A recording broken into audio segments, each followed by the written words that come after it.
அனைவருக்கும் வணக்கம்.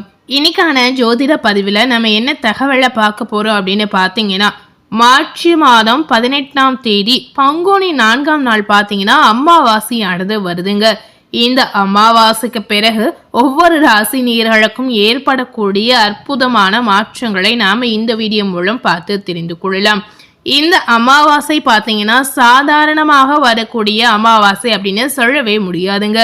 ஒரு அற்புதம் நிறைந்த சக்தி வாய்ந்த ஒரு அமாவாசையாக இந்த அமாவாசை வருகிறது.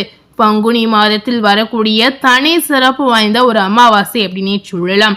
ஸோ அப்படிப்பட்ட இந்த அமாவாசையுடைய தாக்கத்தால் ஒவ்வொரு ராசி நேயர்களுக்கும் அவங்களுடைய வாழ்க்கையில எதிர்பார்க்காத வகையில நிறைய மாற்றங்கள் நிஜமா காத்திருக்கு அப்படின்னே சொல்லலாங்க. அந்த வகையில எந்த ராசி நேயர்களுக்கு பார்க்க போறோம் அப்படின்னு பார்த்தீங்கன்னா, தனுசு ராசி நேயர்களுக்கு இந்த அமாவாசையின் தாக்கம் என்ன மாதிரி பலன்களை கொடுக்க போது, என்ன மாதிரி மாற்றங்களை நீங்க சந்திக்க போறீங்க அப்படிங்கிறத நாம இதன் மூலம் தெரிந்து கொள்ளலாம். அதற்கு முன்பாக இந்த பங்குனி மாதத்தில் வரக்கூடிய அமாவாசை தினத்தில் உங்க வாழ்க்கையில் இருக்கக்கூடிய பண கஷ்டங்கள் முழுமையாக குறையணும் அப்படின்னு நினைத்தீங்கன்னா கண்டிப்பா இந்த பரிகாரங்களை பங்குனி அமாவாசை நாளில் நீங்க மேற்கொள்ளலாம். ஸோ அப்படி என்ன பரிகாரம் அப்படின்னு பார்த்தீங்கன்னா, இந்த அமாவாசை நாளில் செல்வ வளம் அதிகரிப்பதற்காக இந்த பரிகாரத்தை நீங்கள் செய்வதன் மூலம் கண்டிப்பா உங்களுக்கு செல்வ வளம் அதிகரிக்கும். ஸோ இந்த பரிகாரத்தை எப்படி செய்யலாம் அப்படிங்கிறத முதல்ல நாம தெரிந்து கொள்ளலாம். பொதுவாகவே அமாவாசை அப்படின்னு சொல்லும்போது இந்த நாள் முன்னோர் வழிபாட்டிற்கு உகந்த நாள் அப்படின்னே சொல்லலாங்க. அதுவோ பங்குனி மாதத்தில் வரதுனால ரொம்பவே விசேஷமான தினமாக சொல்லப்படுது. இந்த அமாவாசை தினங்களில் நம்ம செய்யக்கூடிய எந்த பரிகாரமாக இருந்தாலும் சரி, எந்த ஒரு வழிபாடாக இருந்தாலும் சரி, அதற்கு அதிக அளவில் பலன் கிடைக்கும் அப்படின்னு ஐதீகமாகவே சொல்லப்படுது. இப்படிப்பட்ட பிரபஞ்சத்தின் பேராற்றல் நிறைந்த இந்த அமாவாசை நாட்களில் பல விஷயங்களுக்காக பலவிதமான பரிகாரங்களை செய்தாலும் அதுல மிகவும் பார்த்தீங்கன்னா குறிப்பிடத்தக்க ஒரு பரிகாரமாக திகழ்வது இந்த செல்வ வளம் அதிகரிப்பதற்காக செய்யக்கூடிய பரிகாரம் அப்படின்னே சொல்லப்படுது. செல்வ வளம் பெருக வேண்டும் அப்படின்னு நினைக்கக்கூடிய நபர்கள் அதற்கு கண்டிப்பான முறையில் மகாலட்சுமி தாயாரின் அருள் ரொம்ப ரொம்ப முக்கியம். மகாலட்சுமி தாயாருடைய அருள் இருந்தால் மட்டுமே இந்த பரிகாரத்தை நம்மளால செய்ய முடியுங்க. மகாலட்சுமி தாயார் என்பவர் சந்திர பகவானின் சகோதரியாக கருதப்படுகிறார். சந்திர பகவானுக்குரிய நாட்களில் நாம மகாலட்சுமி தாயாரை வழிபாடு செய்ய வேண்டும் அப்படின்னு நினைத்தீங்கன்னா முக்கியமா முதல்ல இந்த வழிபாடை நம்ம மேற்கொள்ளணும். அதனாலதான் பாத்தீங்கன்னா பல ஆலயங்களில் அமாவாசை தினங்களில் மகாலட்சுமிக்கு சிறப்பு வழிபாடு செய்யறாங்க. பங்குனி மாதத்தில் வரக்கூடிய அமாவாசை தினத்திலும் மகாலட்சுமிக்கு சிறப்பு பூஜை செய்வது ரொம்ப ரொம்ப அவசியம்.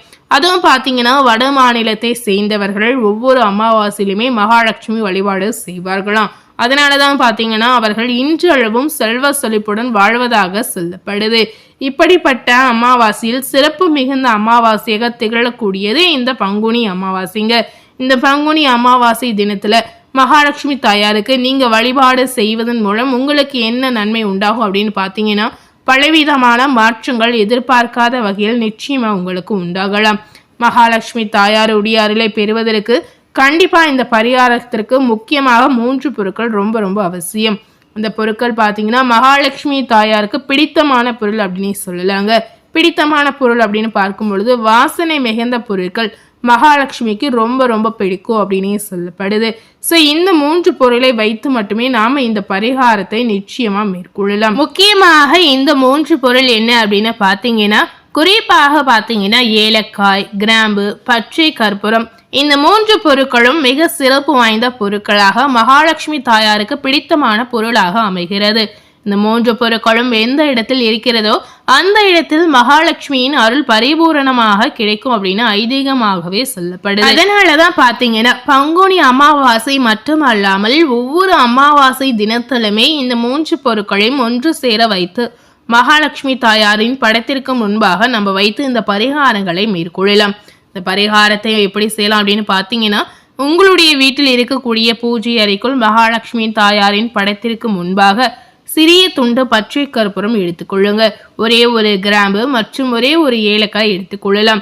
இதை பார்த்தீங்கன்னா மகாலட்சுமி தாயாருடைய படத்திற்கு முன்பாக ஒரு கிண்ணத்திலோ அல்லது அகல் விளக்கிலோ நீங்க போட்டு வைக்கலாம். இந்த மாதிரி நீங்க செய்து வரும்பொழுது நிச்சயமா மகாலட்சுமியுடைய அருள் பரிபூரணமா நமக்கு கிடைக்குங்க. அமாவாசை நாள் முழுவதுமே இந்த பொருள் அப்படியே இருக்கணும். அதற்கு மறுநாள் பார்த்தீங்கன்னா நீங்க இந்த பொருளை பணம் வைக்கக்கூடிய இடத்தில் வைக்கலாம், பரிசில் வைக்கலாம், பீரோவில் வைக்கலாம், தொழில் செய்யக்கூடிய இடத்தில் நிச்சயமாக வைக்கலாம். மூட்டையாக கட்டி வைக்கவே கூடாதுங்க. பச்சை கற்பூரம் பார்த்தீங்கன்னா காற்றில் கரைந்துவிடும். ஏலக்காய், கிராம்பு மட்டுமே அப்படியே இருக்கும். இந்த பொருட்களை அடுத்து வரக்கூடிய அமாவாசை தினத்தில் நீங்க சாம்பிராணி தூபம் போடும் போது அதுல போட்டு காட்டி விடலாம். இப்படி ஒவ்வொரு அமாவாசை தினத்திலும் இந்த முறையில் நீங்க மகாலட்சுமி தாயாருக்கு இந்த 3 பொருட்களை வைத்து இந்த பரிகாரத்தை செய்யும் பொழுது நிச்சயமா உங்க வாழ்க்கையில இருக்கக்கூடிய தரித்திரம் முழுமையாக நீங்கி செல்வ வளம் நிச்சயமா அதிகரிக்கும் அப்படின்னே சொல்லப்படுது. ஸோ மறக்காம இந்த பரிகாரத்தை இந்த பங்குனி மாத அமாவாசை தினத்தில் நிச்சயமா நீங்க மேற்கொள்ளலாம். இந்த அமாவாசையினுடைய தாக்கத்தால் தனுசு ராசி நேயர்களுக்கு என்ன மாதிரி பலன் கிடைச்சிருக்கு அப்படிங்கிறத இப்ப நம்ம பார்க்கலாம். இந்த காலகட்டங்களில் நிதானமாக காரியத்தை செய்து வெற்றி பெறக்கூடிய தனுசு ராசி நேயர்களுக்கு பணவரத்து நிச்சயமா அதிகமாகும். எதிர்பார்ப்புகள் அனைத்துமே நீங்கி உற்சாகங்கள் உண்டாகலாம். மன மகிழ்ச்சிக்காக பணம் செலவு செய்ய தயங்க கூட மாட்டீர்கள். நண்பர்களுடைய சேர்க்கையும் அவர்களால் உதவியும் உங்களுக்கு கிடைக்கலாம். தொழில் வியாபாரத்தில் பார்க்கும் பொழுது கூடுதல் லாபம் நிச்சயமா உங்களுக்கு கிடைக்கலாங்க. வியாபாரம் தொடர்பான வெளியூர் பயணங்கள் உங்களுக்கு சாதகமான பலனை தரலாம். உத்தியோகத்தில் இருப்பவர்களுக்கு பார்த்தீங்கன்னா வேண்டிய உதவிகள் மேல் அதிகாரிகள் மூலம் நிச்சயமா கிடைக்கலாம். ஸோ இந்த காலகட்டங்கள் உங்களுக்கு பொறுப்புகள் அதிகரிக்கும். சிலருக்கு பார்த்தீங்கன்னா எதிர்பார்த்த பதவி உயர்வு நிச்சயமா கிடைக்கலாம். குடும்பத்தில் வாழ்க்கை துணையின் மூலம் மகிழ்ச்சி உண்டாகலாம். உஷ்ணம் சம்பந்தமான நோய்கள் இந்த காலகட்டங்களில் உங்களுக்கு வரலாங்க. இதனால எச்சரிக்கையாக இருப்பதன் மூலம் அதனை தடுக்கலாம். பிள்ளைகள் மனம் மகிழும்படி நடந்து கொள்ளக்கூடிய சூழல் நிச்சயமா உங்களுக்கு உருவாகும்.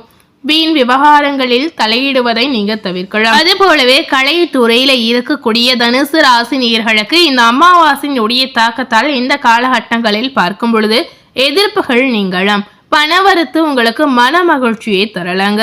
நீண்ட நாட்களாக இருந்த பிரச்சனைகள் குறைவதற்கான வாய்ப்பு நிச்சயமாக இருக்கிறது.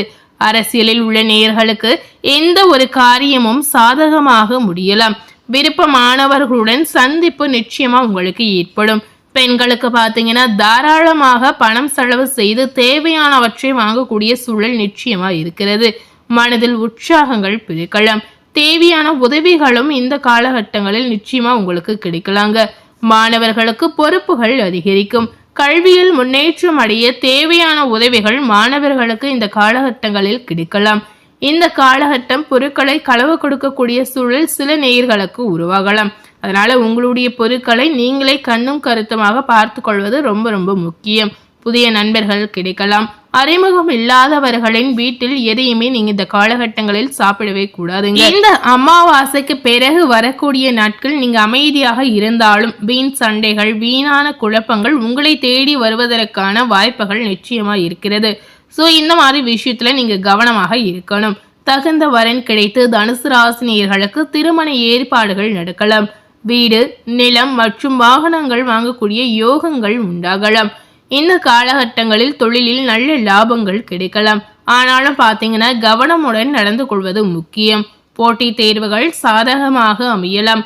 சிலருக்கு பார்த்தீங்கன்னா கல்வி பயில வெளியூர் செல்ல வேண்டிய சூழல் நிச்சயமா உண்டாகலாம். ஸோ தனுசு ராசி நேயர்களுக்கு இந்த அமாவாசைக்கு பிறகு என்னென்ன மாற்றங்கள் நடக்க போகுது அப்படிங்கிறத இந்த வீடியோ மூலம் தெரிந்திருப்போம்.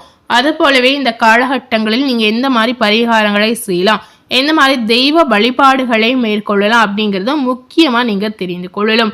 இந்த நேரத்தில் பார்த்தீங்கன்னா ஆஞ்சநேயருக்கு வெண்ணெய் சாற்றி அர்ச்சனை செய்து வழிபாடு செய்து வந்தீங்கன்னா கண்டிப்பாக உங்கள் வாழ்க்கையில் நல்ல வளர்ச்சி, நல்ல முன்னேற்றங்கள் உண்டாகலாம். இந்த பரிகாரத்தை வாரத்தில் ஒரு முறை நீங்கள் செய்தாலே போதுங்க. இதனால் பார்த்தீங்கன்னா மனதில் தைரியங்கள் உங்களுக்கு அதிகரிக்கும். ஸோ நிச்சயமாக இந்த பரிகாரங்களை நீங்கள் ட்ரை பண்ணலாம். அது போலவே தெய்வ வழிபாடு அப்படின்னு பார்க்கும் பொழுது இந்த காலகட்டங்களில் நீங்கள் நிச்சயமாக குல தெய்வ வழிபாடு செய்வது ரொம்ப ரொம்ப முக்கியம். குல தெய்வத்தை வழிபட்டீங்கன்னா நிச்சயமாக உங்கள் வாழ்க்கையில் இருக்கக்கூடிய தடை தடங்கள் அனைத்துமே அகன்றுவிடும். ஸோ மறக்காமல் இந்த மாதிரி வழிபாடு முறைகளையும் நீங்கள் மேற்கொள்ளலாம். ஸோ இன்னைக்கு நம்ம சேனலில் தனுசு ராசி நேயர்களுக்கு அமாவாசைக்கு பிறகு நடக்கக்கூடிய மாற்றங்கள் என்னென்ன அப்படிங்கிறத இந்த வீடியோ மூலம் பார்த்து தெரிந்திருப்போம். அது போலவே செல்வ வளம் அதிகரிப்பதற்கு இந்த பங்குனி அமாவாசை நாளில் நம்ம எந்த மாதிரி பரிகாரங்களை செய்யலாம் அப்படிங்கிறதையும் நாம் தெரிந்திருப்போம். ஸோ இந்த வீடியோவை நீங்கள் பார்த்து பயனடைந்த மாதிரி உங்கள் ஃப்ரெண்ட்ஸ் அண்ட் ஃபேமிலி பார்த்து பயனடைன்னு நினச்சிங்கன்னா இந்த வீடியோவை உங்கள் ஃப்ரெண்ட்ஸ் அண்ட் ஃபேமிலிக்கு லைக் பண்ணி ஷேர் பண்ணுங்கள். மேலும் இது போல ஒரு புதிய தகவலை தெரிந்து கொள்ளணும் அப்படின்னு நினைத்தீங்கன்னா மறக்காமல் நம்ம சேனலை சப்ஸ்கிரைப் பண்ணி அது போலவே பக்கத்தில் இருக்கக்கூடிய பெல் பட்டனையும் மறக்காமல் ப்ரெஸ் பண்ணிடுங்க. ஸோ நம்ம சேனலில் ஃபஸ்ட் டைம் பார்க்கக்கூடிய நேயர்களாக இருந்தீங்கன்னா நீங்களும் நம்ம சேனலை மறக்காமல் சப்ஸ்கிரைப் பண்ணி பெல் பட்டனை ப்ரெஸ் பண்ணிவிடுங்க. தேங்க்யூ.